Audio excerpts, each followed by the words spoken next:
નમસ્કાર મિત્રો, હું છું હેતલ પટેલ, મ્યુચ્યુઅલ ફંડ અને ફાઇનાન્શિયલ પ્લાનર એડવાઇઝર. આ વિડીયો કોઈ સ્કીમની ભલામણ માટે નથી. આ વિડીયો તમને સમજ માટેનો છે, જેથી તમે ભાવના નહીં પણ યોજના મુજબ નિર્ણય લો. ઘણા લોકો એસઆઈપી શરૂ કરે છે, પણ થોડાક જ લોકો એસઆઈપી સાચી રીતે શરૂ કરે છે. ફરક ક્યાં પડે છે? ફરક પડે છે સમય, ગોલ અને ડિસિપ્લિનમાં.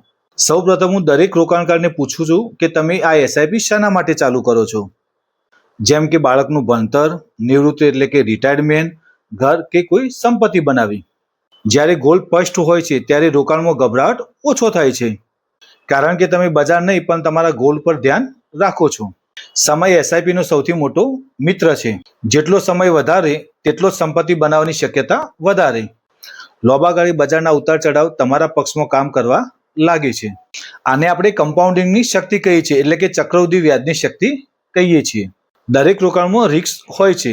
રિસ્કનો અર્થ એવો નથી કે નુકસાન જ હોય. રિસ્કનો અર્થ બજારનો ચઢાવ ઉતાર હોય છે.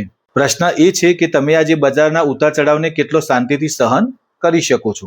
આ સમજ્યા વગર એસઆઈપી ચાલુ કરવી એ આયોજન વગર મુસાફરી કરવી એના જેવી છે. એસઆઈપીની સૌથી મોટી તાકાત ડિસિપ્લિન છે. દર મહિને કોઈ પણ ભાવ પર રોકાણ ચાલુ રાખવું. આ પ્રક્રિયા લાંબા ગાળે આપણને સારું પરિણામ આપે છે. સાથે સાથે વર્ષમાં એક વખત પોર્ટફોલિયો રિવ્યૂ કરવો જરૂરી છે, જેથી તમારી યોજના તમારા ગોલ સાથે જોડાયેલી રહે. ધારો કે બે વ્યક્તિ એસઆઈપી ચાલુ રાખે છે. પહેલો વ્યક્તિ જે છે એ એસઆઈપી જ્યારે માર્કેટ નીચું હોય ત્યારે રોકાણ કરે છે, અને બીજો વ્યક્તિ સમાંતર એટલે કે દર મહિને કન્ટિન્યુ એને ચાલુ રાખે છે. સમય પસાર થાય છે અને બીજી વ્યક્તિનું રોકાણ સંતુલિત રીતે વધતું રહે છે. આ ઉદાહરણ આપણને શીખવે છે પ્રક્રિયા ભાવના કરતાં વધુ મજબૂત હોય છે. સારી એસઆઈપી એ માત્ર પૈસા નાખવાની રીત નથી, એ એક વ્યવસ્થિત યોજના છે.